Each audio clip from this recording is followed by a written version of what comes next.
क्योंकि 7 दिन हमें ठहरना भी है। एक शिवपुरी का नहीं, अपने गांव का एक सेठ जी का लड़का था, बड़ा उल्लू, शुद्ध बुद्धू।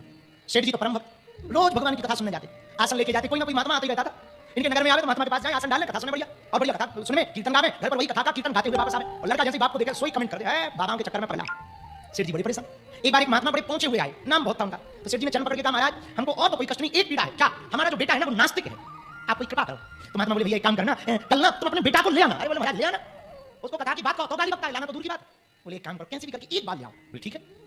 घर वालों से लड़कर, बेटा से लड़कर, जबरदस्ती हाथ पकड़कर दूसरे दिन सेठ जी ले आए कथा में। जैसे लाए तो बोला हम कथा कहानी सुनेंगे, चाहे हो जाए। बाद में कहा ठीक है मत सुनो। तो महात्मा जी ने बुलाया, इधर आओ। हाँ क्या नाम है? उसने अपना नाम बताया। बोले ये नाम है। बोलो। सेठ जी बोले तुम लड़ रहा भैया, अच्छा एक बार तुम ना सीताराम बोल दी। सेठ जी का लड़का बोला हम नहीं बोले, क्या फायदा, काय को बोले? तो महात्मा ने कहा हर काम फायदे के लिए थोड़ी किया जाता, एक काम कर सीताराम बोलना भैया, क्या बिगड़ जाएगा? तो उसने बड़े चिल्ला करके कहा हम सीताराम बीताराम नहीं बोलते। महात्मा जी बोले बस बन गया काम।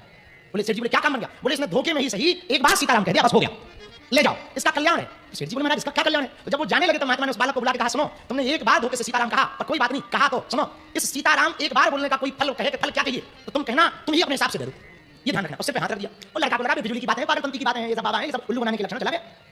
कुछ दिनों बाद वो मर गया, लेकिन महात्मा का आशीर्वाद, चेतना तो थी, उसे ध्यान तो था। वो मरा तो यमराज के सामने पहुंचा, यमराज ने कहा इसका बही खाता निकालो। तो दूतों ने बताया बोले बही खाता बहुत खराब है। बोले क्या खराब है? बोले नहीं ठीक था, जिंदगी में एक बार उसने सीताराम कहा, वो भी धोखे से।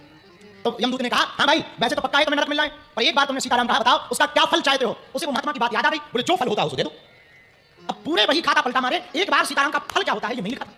तो यमदूत बोले, यमराज बोले बड़ा बड़ा हो गया। बोले चलो, बोले कहां? बोले ब्रह्मा जी के पास चलो, उनसे पूछते। तो लड़का को लिया,